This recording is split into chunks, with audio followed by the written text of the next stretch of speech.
mayangbu taramna okchabaga loinana panthoi mangangna ikoknona khurumjari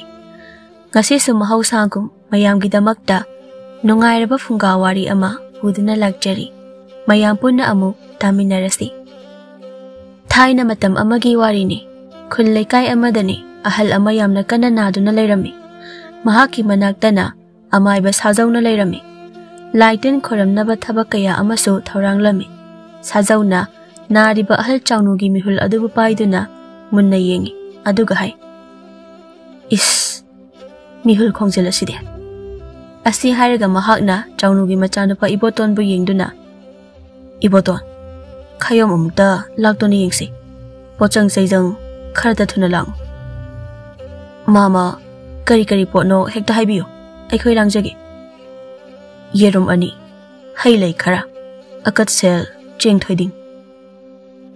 asina singba khara hairame ibotona magi nupida amuk haiduna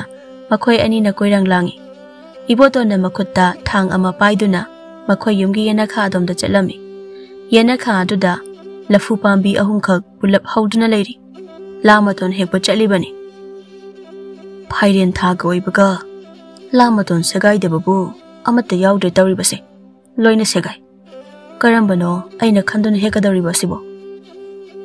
asi khana khana sangsili mamit aduna lafu pambi mathak aduda munna yengli makhutana thang adubu pairi mathakte yengna makhong khong thang adu asum thangjinba aduda mahaki masa aduna karigumba amada yaisinbagum hek tawrami maduda ibotondo masa mathanta khangpre khangjarami mamaidu leithoktuna hanna yengi adubu kanasu leibadi ude mathanta mapungningda khali karino aina hauji yaisinkiba dubo mafam asidi ihangso hangi karimata leite kanagano aina thingaina khibado iboton masa aduda tasengna akiba phawrakle nupa ama oirabasu atombo oibana khara kigali mahak mafam aduda mathanta leiba adubu hainadraduna mafam adudagi thuna tholaklami mangolda leiriba magi nupina la hekni haina jangkhraga amata hekpiraktrabo ibotona asumna oina khomjili la matonga loina segai hawe segai daba amata yahaude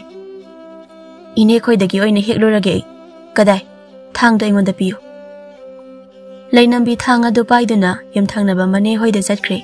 iboton sajaugi manak matai oiramna phamthai aduga tapna hangi mama aigi ipagi analayong asibu ibungo ahal leina haibaduni karishu thaidokpa tawroi adum phaganida ado mama aigi inkol asibu karam tawbajano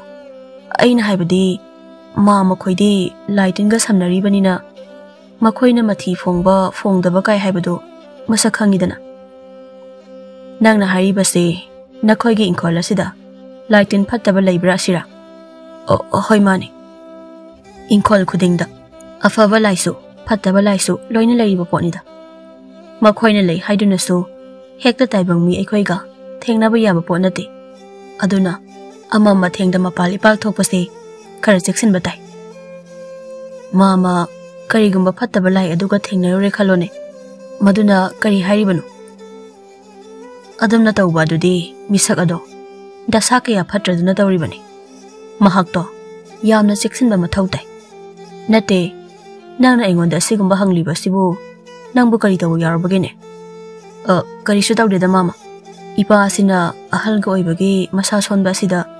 aina sum wakhalda jinariba karisu tawreda tanja adu dei boton gi nupi leinambido makhoda laton ani paiduna lai leiba makha aduda thamduna mama la haibado sida leire mai ba sajauna la adubu lauduna maduda changadaba posak polam sing adubu loina haptuna anaba adugi khayom lakna bakana tawri laiwa laison ke ya tawduna lai mahakpu kana tairi asamna madu pumba loiraba matungdane mai ba sajauna anaba adugi maramda phajana khangle nariba misak ado ikoi koidana siragani haiba khangjare adubu wafam adubu karamnadi hairugani aduna asamna hai iboton napagi thaugal phajana tawko napana saning basing loina pijo mama haiba sibu aise lai khoramgadaba thaba amasu leiri chanaba tawrage Ibotoana akat sel khara lauthokuna sajauda katlami sajauna madubu puduna yumdudagi thokre Ibotona madilay nambina mamit ani yengnaduna haine kamdobo nupi mama sina hairamliba wafam asibu mahaki mawang mataw asina aroibo aiba wafam amabudi hairi solaba mapa aduda amuk makhoi ani yengthane tumin laina khirami namidangi matamni sajauna lai ama kana khurami lai adu khuramba loiraba matungni mahaki nupi tombiraina hota biri bro lai khuramba loibirabro loire bani sajau hagotuna potlam sing adubu loisili mamagi anaba adubu kamdaubi haurage khangdra tombi nongmanini asida soidina siragani adubu wafamase karamna de masa mamuk sing adudadi hairugani masa mamongna yamna luna tawjabani adubu miyoibagi pusina de kayam kuina taibung lakta tinduna taibung sinjak chaduna legani haibiriba asibo tasengna kanbastungam hekngam laridobugi wafamla mane tadagi thawai adubu launaba haiduna lai singna makhoigi inkol manung aduda masi mayada ngai duna leire asengba tanja amada source phat kiduna thawai adubu adum pukhigadawribani laina thawai launaba sangduna lei haiba onthona kireda ai hai masidi hauna sanine aikhoigi thawai asibu makhoina lauraga a lairi bakta ugadawribani asibu yarakadaba imung adugi inkhol aduda makhoina leiba haibase mahausani loina leinariba ngaktani masida kibagi maram oide nakhoina di laitingi maramda khanghaibani adumna kiba hauna de haina panghaida haijariba adubo aikhoidi kidaba ngamdeni Farese, nangbu chak pu loirabro. Loire. Chak loire sasi haina kaubu janglakpani. Ikaubu kauri. Nachanupidi. Mahakti tumkreda. Lao, chabiraro. Sajau amadi tombiraido hawatuna chakhumda changkre. Namit ninigi matungni ibotongi mapa chawnudu sirami. Ahal oirakpana maram oiduna masagi anaba amaga loinana mahak sibani. Ibotona mapagi asiba haksang adubu konduna kaplari. Namidangi matamda chawnugi asiba haksang adubu aroiba mathau mangam pangthoknaba sem sarami ahingi matamni chawnugi inkhol dalaiba phattaba lainupa amana chawnugi thawai aduda samna hai ipu chawnu nangse haujikse sirabani nangi thawai manga asibu aina nahandagi kupsen senaduna leirakpani adubu haujikte mapal tholale thawai ga haksanga setna khainari nangi thawai asibu aina puraga chatlagadabani kari haiba aigi thawai asibu nangna puduna chatkani haiba ai ngamloi nangbu kanano nasakna sa khangde ai chatpa ngamloi aigi asengba saktam madudi nangna aigi tungda inaduna chatpa matam maduda khangadabani lao chalasi nangi thawai bu asi lairembina lobu lakpana halagani aina wari oina tabadadi taibang migi asiba haksangdagi chongthorakpa thawai asi lairembi mamingna khamnung ki koi lawonbi kaubi lairembi aduna puduna chatli haibadaine mahakti nupini mahakti lairembi aduga nangna nupa hayo nangbu asengba kanano chome asiba migi thawai singbo khamnung ki koi lawonbi lairembi mahakna puduna chatli loibi chingjau kaduna laije isingda masa pumba luptuna paklaba ipakta thawai honba hibu tongduna landuna taibang mapu mahaki manakta yaubu lambi aduda chali maduna mahaki wani aina so nangbu yamna nungaiba mafam amada pubigadawribani kayamuk yamna nungaiba mafam no haiba adumadi nangna chatlaba matamda soidana khangani lao aiga puna chakhrasi ai ngamloi chatpa sumam ngamloi nangna aigi thawai asibu moithem tawduna phattaba lambi amada punaba thorang libado aisu loina khangi nakhoigi moithemda aina pangthagadaba nati aidi lairembi mahakpo aina ngaikigani aina yare hairiba simaktada nangna adu yamna anam kaliba dubu karigino aina nangbu phaduna puba ngamine adumna tawba ado nungaite haina khanduna asuk fazana haibagi wani masida nangna yadaba tarabadi aina nangbo phaduna soidana pugani ngammi haibagi matago asomda mida dhamka tawbagi thawongdo thado nangase fattaba lai soidana oiramgani aigi thawai asibu nangna atopa lambi amada puduna nakhoigi khutlai oina sijinnagi haina thorang tawba natra aigi thawai asibu hamchat hamboina handuna leikha tanaba nangna hotnage khanbani ai nangbu kije nangi matung induna ai chatpa sukngam ngamloi fattaba lai aduna makhol khara kalapna hairi phai nangna ngamlagana chattaba ngamra yengo aina ngamlagana nangbu phadana pugani asi hairaga chawnugi thawai aduda thauri amana langduna chetna mokhang aduda punsili thauri matol aduda mahakna paiduna lambi aduda chingduna purami chawnugi thawai na koilaw lawi aibu thado aigi khwang asida puliba thauri gi kisise amukta thado aibu chingduna pugano ai mafam asida lengdana adum leijahauge fattaba lai nupa adu makhol hauna noktuna atopa lambi amada thauri adubu chingduna thawai adubu puduna chumdring chatlami tanja asida malang langdai mafam asida kufet kafet tawba tandan gumba ama paitharaklami aduga masek mangal naibi khamnung lairembi adubu onthokirami lairembi mahakna fattaba lai nupa amana thawai amabu makhwangda thauri na chetna kiduna chingduna puribada urami karamba fattaba laino aina puduna chatkadaba thawai asibu thauri na punduna chingduna puriba asibu mahakna asumna puduna chingkhiba tarabadi tengbanba mapu mahak amadi leimarel ima sidabina aibu soidana warak piragani aigi masek mangal pumba ase loina samhankhiba yai fattaba lai asigi makhuttagi taibang migi thawai asibu munhaudaba yadi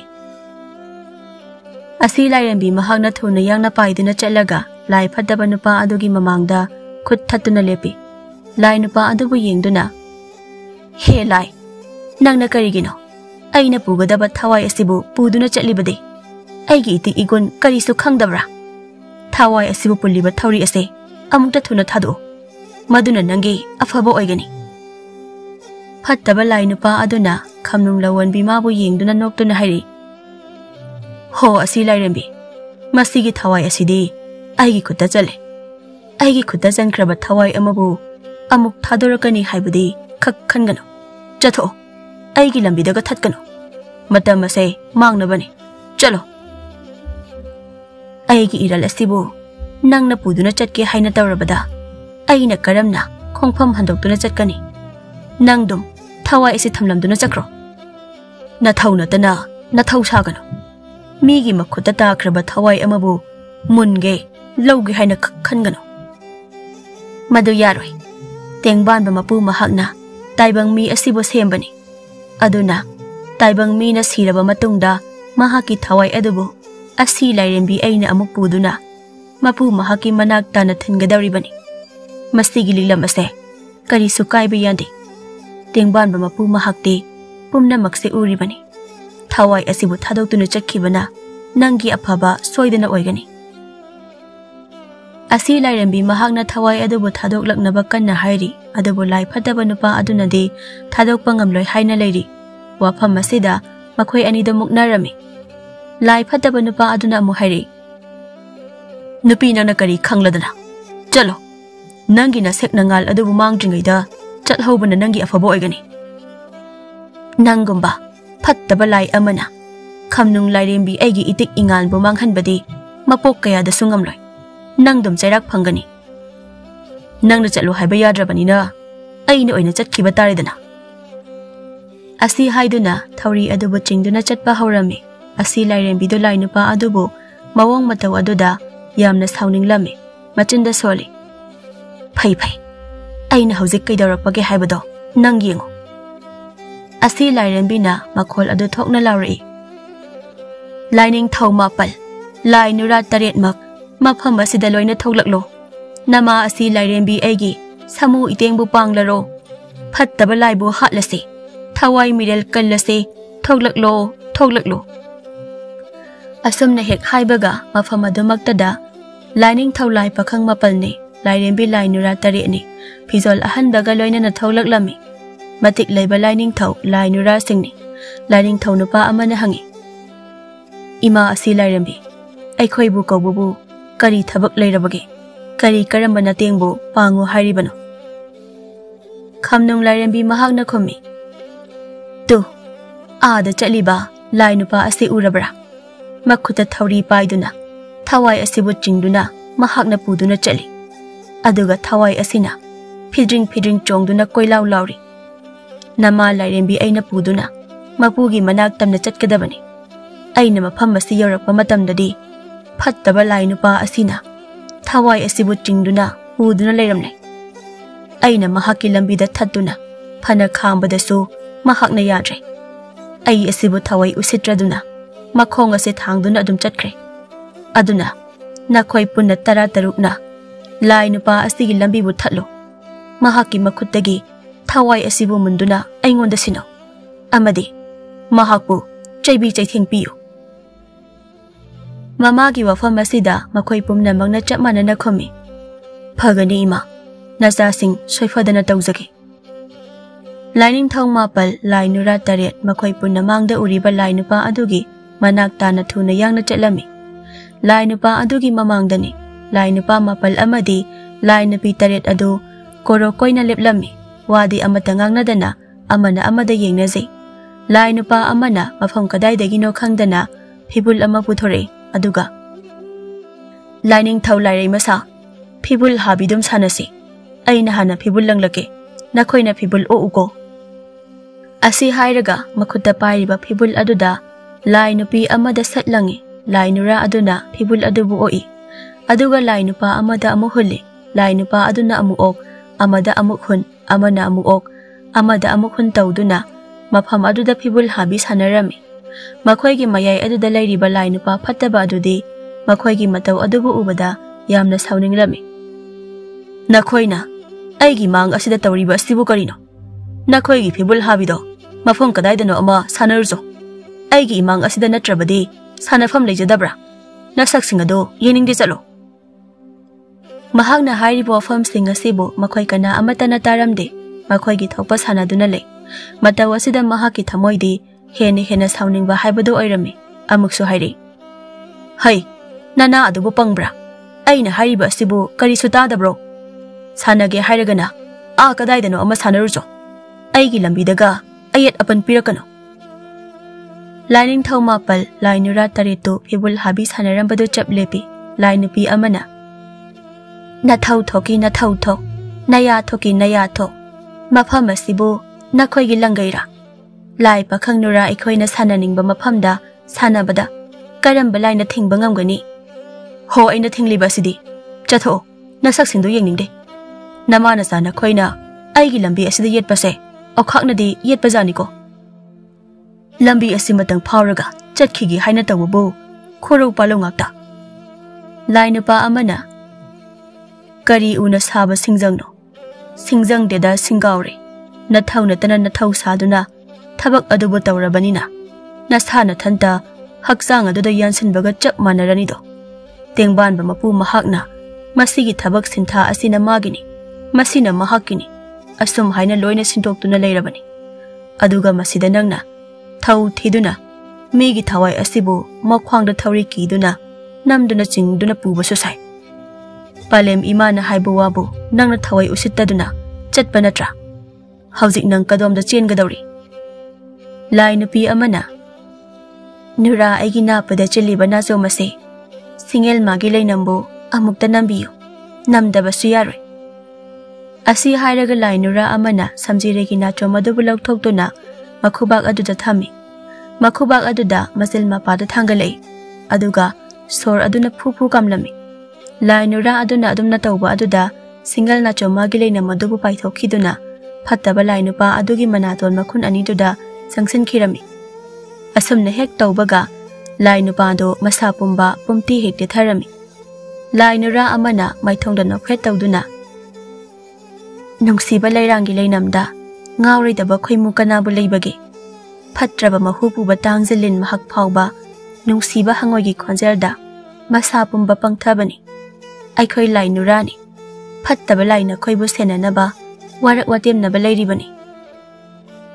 ꯂꯥꯏ ꯅꯨꯔꯥ ꯑꯃꯅ ꯊꯋꯥꯏ ꯑꯗꯨꯕꯨ ꯂꯧꯊꯣꯛꯄꯤꯔꯝꯃꯤ꯫ ꯃꯗꯨꯒꯤ ꯊꯧꯔꯤ ꯑꯗꯨꯅ ꯐꯠꯇꯕ ꯂꯥꯏ ꯅꯨꯄꯥ ꯑꯗꯨꯒꯤ ꯃꯈ꯭ꯋꯥꯡ ꯑꯗꯨꯗ ꯀꯤꯁꯤꯜꯂꯝꯃꯤ꯫ ꯂꯥꯏ ꯅꯨꯄꯥ ꯑꯃꯅ ꯊꯋꯥꯏ ꯑꯗꯨꯕꯨ ꯂꯝꯖꯤꯡꯗꯨꯅ ꯃꯃꯥ ꯑꯁꯤ ꯂꯥꯏꯔꯦꯝꯕꯤꯒꯤ ꯃꯅꯥꯛꯇ ꯆꯠꯂꯝꯃꯤ꯫ ꯃꯍꯥꯛꯅ ꯃꯃꯥ ꯑꯁꯤ ꯂꯥꯏꯔꯦꯝꯕꯤꯕꯨ ꯌꯦꯡꯗꯨꯅ, "ꯏꯃꯥ ꯈꯝꯅꯨꯡ ꯂꯧꯋꯣꯟꯕꯤ, ꯅꯄꯥꯔꯤ ꯅꯃꯣꯝ ꯑꯩꯈꯣꯏꯅ ꯊꯋꯥꯏ ꯑꯁꯤꯕꯨ ꯏꯃꯥꯗ ꯑꯃꯨꯛ ꯁꯤꯟꯅꯔꯕꯅꯤ꯫ ꯃꯁꯤꯕꯨ ꯄꯨꯗꯨꯅ ꯂꯩꯃꯔꯦꯜ ꯏꯃꯥ ꯃꯍꯥꯛꯀꯤ ꯃꯅꯥꯛ ꯇꯝꯅ ꯆꯠꯄꯤꯔꯣ." ꯈꯝꯅꯨꯡꯒꯤ ꯀꯣꯏ ꯂꯧꯋꯣꯟꯕꯤꯗꯣ ꯃꯥꯏꯊꯣꯡꯗ ꯃꯣꯃꯣꯟ ꯅꯣꯛꯇꯨꯅ, "ꯅꯨꯡꯉꯥꯏꯔꯦꯗ ꯄꯥꯔꯤ, ꯏꯆꯥꯁꯤꯡ ꯂꯩꯕꯅ ꯌꯥꯏꯐꯕ ꯑꯣꯏꯕꯅꯤ꯫ ꯄꯨꯝꯅꯃꯛꯀꯤ ꯃꯇꯦꯡ ꯄꯥꯡꯉꯨꯀꯣ꯫ ꯐꯔꯦ, ꯂꯥꯏ ꯅꯨꯄꯥ ꯑꯗꯨꯕꯨ ꯃꯇꯤꯛ ꯆꯥꯕ ꯆꯩꯔꯥꯛ ꯄꯤꯌꯨ꯫ ꯏꯃꯥ ꯑꯃꯨꯛ ꯆꯠꯂꯒꯦꯀꯣ." ꯑꯁꯨꯝꯅ ꯍꯥꯏꯗꯨꯅ ꯆꯥꯎꯅꯨꯒꯤ ꯊꯋꯥꯏ ꯑꯗꯨꯕꯨ ꯄꯨꯗꯨꯅ ꯑꯁꯤ ꯂꯝꯕꯤ ꯑꯗꯨꯗ ꯆꯠꯈꯤꯔꯝꯃꯤ꯫ ꯁꯣꯝꯗꯅ ꯂꯥꯏ ꯄꯥꯈꯪ ꯃꯥꯄꯜ ꯑꯃꯗꯤ ꯂꯥꯏ ꯅꯨꯔꯥ 8 ꯑꯗꯨꯅ ꯐꯠꯇꯕ ꯂꯥꯏ ꯅꯨꯄꯥ ꯑꯗꯨꯕꯨ ꯊꯧꯔꯤꯅ ꯄꯨꯟꯗꯨꯅ ꯀꯣꯏꯆꯤꯡ ꯆꯤꯡꯂꯝꯃꯤ꯫ ꯂꯥꯏ ꯅꯨꯄꯥ ꯑꯃꯅ ꯃꯈꯣꯜ ꯍꯧꯅ ꯂꯥꯎꯔꯛꯏ, "ꯍꯩꯌꯥ ꯍꯩꯌꯥ!" ꯑꯃꯅ ꯑꯃꯨꯛ, "ꯐꯠꯇꯕ ꯃꯔꯨ ꯊꯨꯗꯦꯛꯁꯤ, ꯑꯐꯕ ꯃꯔꯨ ꯍꯨꯜꯍꯟꯁꯤ." ꯃꯈꯣꯏꯁꯤꯡ ꯑꯗꯨꯅ ꯐꯠꯇꯕ ꯂꯥꯏ ꯑꯗꯨꯕꯨ ꯀꯣꯏꯆꯤꯡ ꯆꯤꯡꯂꯤ꯫ ꯁꯣꯝꯗꯅ ꯑꯃꯨꯛ ꯑꯁꯤ ꯂꯥꯏꯔꯦꯝꯕꯤ ꯑꯗꯨꯅ ꯆꯥꯎꯅꯨꯒꯤ ꯊꯋꯥꯏ ꯑꯗꯨꯕꯨ ꯄꯨꯗꯨꯅ ꯑꯁꯨꯝ ꯂꯥꯛꯄꯅ ꯆꯤꯡ ꯑꯃ ꯌꯧꯔꯤ꯫ ꯆꯤꯡ ꯑꯗꯨꯕꯨ ꯃꯍꯥꯛꯀ ꯂꯣꯏꯅꯅ ꯄꯨꯟꯅ ꯂꯥꯟꯊꯣꯛꯃꯤꯟꯅꯔꯤ꯫ ꯆꯥꯎꯅꯨꯒꯤ ꯊꯋꯥꯏꯅ ꯈꯜꯂꯤ, "ꯃꯈꯣꯏꯒꯤ ꯑꯁꯤ ꯂꯝꯕꯤ ꯀꯥꯏꯅ ꯍꯥꯏꯔꯤꯕ ꯑꯁꯤꯗꯤ ꯆꯤꯡꯖꯥꯎ ꯀꯥꯏꯁꯨ ꯂꯥꯟꯕ ꯑꯣꯏꯔꯦ꯫ ꯄꯨꯔꯥ ꯀꯩꯅꯣ ꯑꯃꯅꯤꯀꯣ꯫ ꯇꯥꯏꯕꯪ ꯃꯤꯑꯣꯏꯕꯅ ꯊꯕꯛ ꯁꯨꯕ ꯆꯠꯄꯒꯤ ꯃꯑꯣꯡꯒ ꯃꯥꯜꯂꯤ꯫ ꯑꯗꯨꯕꯨ ꯈꯦꯠꯅꯔꯤꯕ ꯍꯥꯏꯕꯕꯨ ꯃꯤꯅ ꯆꯠꯄꯗꯤ ꯆꯤꯡꯖꯥꯎ ꯀꯥꯕ ꯀꯥꯏꯁꯤ ꯁꯣꯔ ꯃꯄꯤ ꯍꯣꯟꯗꯨꯅ ꯌꯥꯝꯅ ꯋꯥꯏ꯫ ꯊꯋꯥꯏꯅ ꯑꯣꯏꯅ ꯀꯥꯕ ꯑꯁꯤꯗꯤ ꯀꯔꯤꯁꯨ ꯇꯧꯗꯦ, ꯀꯔꯤꯁꯨ ꯋꯥꯗꯦ." ꯂꯝꯕꯤ ꯑꯗꯨꯗ ꯃꯈꯥ ꯇꯥꯅ ꯑꯃꯨꯛ ꯆꯠꯊꯩ꯫ ꯆꯤꯡ ꯑꯗꯨꯒꯤ ꯆꯤꯡꯒꯣꯟꯗ ꯄꯨꯈ꯭ꯔꯤ ꯑꯃ ꯂꯩ꯫ ꯄꯨꯈ꯭ꯔꯤ ꯑꯗꯨꯒꯤ ꯃꯄꯥꯗ ꯑꯁꯤ ꯂꯥꯏꯔꯦꯝꯕꯤ ꯑꯗꯨ ꯂꯦꯞꯄꯤ꯫ ꯃꯍꯥꯛꯅ ꯊꯋꯥꯏ ꯑꯗꯨꯕꯨ ꯌꯦꯡꯗꯨꯅ, "ꯍꯦ ꯊꯋꯥꯏ, ꯄꯨꯈ꯭ꯔꯤ ꯑꯁꯤꯗ ꯐꯟ ꯆꯣꯡꯊꯗꯨꯅ ꯅꯁꯥ ꯄꯨꯝꯕ ꯏꯔꯨꯞꯄꯨ꯫ ꯃꯁꯤꯅ ꯅꯪꯅ ꯇꯥꯏꯕꯪ ꯄꯥꯟꯕꯗ ꯂꯩꯔꯤꯉꯩ ꯃꯇꯝ ꯑꯗꯨꯗ ꯐꯠꯇꯕ ꯊꯕꯛ ꯀꯌꯥ, ꯆꯠꯍꯩꯗꯕ ꯂꯤꯆꯠ ꯀꯌꯥ ꯑꯃ ꯆꯠꯄ ꯌꯥꯎꯔꯝꯂꯕꯁꯨ ꯀꯣꯛꯅꯅꯕꯅꯤ꯫ ꯆꯣꯡꯊꯔꯣ ꯆꯣꯡꯊꯔꯣ." ꯆꯥꯎꯅꯨꯒꯤ ꯊꯋꯥꯏꯅ ꯑꯃꯨꯛ ꯈꯜꯂꯤ, "ꯀꯩꯅꯣ ꯍꯥꯏꯁꯤꯕꯣ? ꯄꯨꯈ꯭ꯔꯤ ꯑꯁꯤꯗꯒ ꯆꯣꯡꯊꯗꯨꯅ ꯏꯔꯨꯒ ꯑꯃꯨꯛ ꯂꯨꯈꯤꯗꯣꯏꯔꯣ ꯍꯥꯏꯁꯦ? ꯌꯥꯝꯅ ꯅꯨꯡꯉꯥꯏꯕ ꯈꯣꯡꯆꯠ ꯑꯃꯅꯤꯅꯦ꯫ ꯍꯣꯏꯗ, ꯐꯟ ꯍꯦꯛꯇ ꯆꯣꯡꯊꯗꯨꯅ ꯏꯔꯨꯞꯂꯒꯦ." ꯆꯥꯎꯅꯨꯒꯤ ꯊꯋꯥꯏꯅ ꯏꯁꯤꯡ ꯑꯗꯨꯗ ꯆꯣꯡꯊꯗꯨꯅ ꯏꯔꯨꯞꯂꯝꯃꯤ꯫ ꯃꯗꯨꯒꯤ ꯃꯇꯨꯡꯗ ꯃꯊꯛꯇ ꯑꯃꯨꯛ ꯀꯥꯔꯛꯇꯨꯅ ꯂꯥꯏꯔꯦꯝꯕꯤ ꯑꯗꯨꯒꯤ ꯃꯇꯨꯡ ꯏꯟꯗꯨꯅ ꯑꯃꯨꯛ ꯆꯠꯂꯝꯃꯤ꯫ ꯈꯔ ꯆꯠꯂꯒ ꯌꯥꯝꯅ ꯄꯥꯛꯄ ꯏꯄꯥꯛ ꯑꯃ ꯂꯩꯔꯝꯃꯤ꯫ ꯂꯩꯔꯥꯏ ꯑꯗꯨꯗꯅ ꯍꯤ ꯑꯃ ꯈꯥꯝꯂꯤ꯫ ꯆꯥꯎꯅꯨꯒꯤ ꯊꯋꯥꯏꯅ ꯃꯆꯤꯟꯗ ꯍꯥꯏ, "ꯄꯥꯛꯏꯍꯦ ꯃꯁꯤꯒꯤ ꯏꯄꯥꯛ ꯑꯁꯤꯗꯤ꯫ ꯃꯁꯤꯗ ꯂꯩꯔꯤꯕ ꯍꯤ ꯑꯁꯤꯗ ꯇꯣꯡꯗꯨꯅ ꯂꯥꯟꯒꯗꯧꯔꯤꯕ ꯃꯥꯜꯂꯦ." ꯑꯁꯤ ꯂꯥꯏꯔꯦꯝꯕꯤ ꯃꯍꯥꯛꯀꯤ ꯃꯄꯨꯔꯣꯏꯕ ꯈꯝꯅꯨꯡ ꯂꯥꯏꯅꯤꯡꯊꯧ ꯑꯗꯨꯅ ꯍꯤ ꯑꯗꯨꯗ ꯇꯣꯡꯂꯝꯃꯤ꯫ ꯃꯃꯥꯡ ꯑꯗꯨꯗꯅ ꯊꯋꯥꯏ ꯑꯗꯨꯅ ꯇꯣꯡꯉꯤ꯫ ꯂꯩꯔꯥꯏ ꯑꯗꯨꯗꯒꯤ ꯍꯤ ꯑꯗꯨꯕꯨ ꯍꯣꯟꯇꯣꯛꯏ꯫ ꯍꯤ ꯑꯁꯤ ꯑꯁꯤꯕ ꯊꯋꯥꯏꯁꯤꯡꯕꯨ ꯍꯣꯟꯕ ꯍꯤꯅꯤ꯫ ꯃꯁꯤꯒꯤ ꯍꯦꯛ ꯃꯊꯪꯗ ꯇꯦꯡꯕꯥꯟꯕ ꯃꯄꯨ ꯃꯍꯥꯛꯅ ꯂꯩꯔꯤ꯫ ꯍꯤ ꯑꯁꯤꯗ ꯊꯋꯥꯏꯕꯨ ꯍꯣꯟꯗꯨꯅ ꯄꯨꯔꯤꯕ ꯑꯁꯤꯒꯤ ꯃꯔꯝꯗꯤ ꯄꯥꯛꯂꯕ ꯏꯄꯥꯛ ꯑꯗꯨꯒꯤ ꯏꯃꯥꯏꯗ ꯊꯋꯥꯏ ꯑꯗꯨꯒꯤ ꯄꯨꯟꯁꯤ ꯑꯗꯨꯅ ꯇꯥꯏꯕꯪꯗ ꯂꯩꯔꯤꯉꯩ ꯃꯇꯝ ꯑꯗꯨꯗ ꯇꯧꯅꯈꯤꯕ ꯊꯕꯛꯁꯤꯡ ꯑꯗꯨꯕు ꯃꯃꯤ ꯑꯣꯏꯅ ꯂꯣꯏꯅ ꯇꯥꯔꯝꯃꯤ꯫ ꯃꯗꯨꯒꯤ ꯃꯇꯨꯡ ꯏꯟꯅ ꯊꯋꯥꯏ ꯃꯍꯥꯛꯀꯤ ꯁꯛꯇꯝꯗꯨ ꯂꯦꯞꯀꯗꯧꯔꯤꯕꯅꯤ꯫ ꯐꯅ ꯇꯧꯔꯦ, ꯑꯐꯕ ꯃꯄꯣꯛ ꯑꯃ ꯐꯪꯖꯔꯦ꯫ ꯐꯠꯇꯅ ꯇꯧꯔꯦ, ꯐꯠꯇꯕ ꯃꯄꯣꯛ ꯑꯃ ꯅꯠꯇ꯭ꯔꯒ ꯃꯐꯝ ꯑꯗꯨꯗ ꯌꯥꯝꯅ ꯋꯥꯅ ꯂꯩꯕ ꯑꯃ ꯇꯧꯔꯦ꯫ ꯄꯥꯠ ꯑꯁꯤꯗꯒꯤ ꯈꯔ ꯍꯣꯟꯖꯤꯜꯂꯒ ꯏꯁꯤꯡꯒꯤ ꯂꯝꯕꯤ ꯀꯌꯥ ꯃꯔꯨꯝ ꯑꯃ ꯂꯩ꯫ ꯊꯋꯥꯏ ꯑꯗꯨꯒꯤ ꯋꯥꯌꯦꯜ ꯃꯇꯨꯡ ꯏꯟꯅ ꯊꯋꯥꯏ ꯑꯗꯨꯅ ꯆꯠꯀꯗꯕ ꯂꯝꯕꯤ ꯑꯗꯨ ꯍꯤ ꯑꯗꯨꯅ ꯃꯊꯟꯇ ꯃꯃꯥꯏ ꯆꯨꯝꯗꯨꯅ ꯍꯣꯟꯖꯤꯟꯈꯤꯒꯗꯧꯔꯤꯕꯅꯤ꯫ ꯆꯥꯎꯅꯨꯒꯤ ꯊꯋꯥꯏꯅ ꯄꯨꯝꯅꯃꯛ ꯑꯗꯨꯕꯨ ꯎꯔꯕꯗ ꯋꯥꯈꯟꯗ ꯈꯜꯂꯤ, "ꯄꯥꯠ ꯑꯁꯤ ꯌꯥꯝꯅꯁꯨ ꯄꯥꯛꯏ꯫ ꯃꯅꯨꯡ ꯑꯁꯤꯗ ꯑꯁꯨꯝ ꯍꯣꯟꯖꯤꯜꯂꯛꯂꯒꯅ ꯂꯝꯕꯤ ꯀꯌꯥ ꯑꯃ ꯂꯩ꯫ ꯂꯩꯔꯤꯕ ꯂꯝꯕꯤꯁꯤꯡ ꯑꯁꯤꯕꯨ ꯀꯔꯤ ꯀꯔꯤ ꯑꯣꯏꯔꯕꯖꯥꯠꯅꯣ?" ꯆꯥꯎꯅꯨꯒꯤ ꯊꯋꯥꯏꯅ ꯇꯣꯡꯕ ꯍꯤꯗꯣ ꯂꯩꯔꯤꯕ ꯂꯝꯕꯤꯁꯤꯡ ꯑꯗꯨꯒꯤ ꯃꯅꯨꯡꯗ ꯈ꯭ꯋꯥꯏꯗꯒꯤ ꯑꯐꯕ ꯂꯝꯕꯤ ꯑꯃꯒꯤ ꯃꯥꯏꯀꯩ ꯑꯃꯗ ꯍꯣꯟꯖꯤꯟꯈꯤꯔꯝꯃꯤ꯫ ꯍꯤ ꯑꯁꯤꯅ ꯊꯋꯥꯏꯁꯤꯡꯒꯤ ꯑꯐ ꯐꯠꯇꯒꯤ ꯂꯝꯕꯤꯕꯨ ꯇꯥꯛꯂꯤ꯫ ꯑꯐꯕ ꯂꯝꯕꯤ ꯑꯗꯨꯗ ꯍꯤ ꯑꯗꯨ ꯑꯗꯨꯃꯛ ꯍꯣꯟꯖꯤꯟꯈꯤꯔꯝꯃꯤ꯫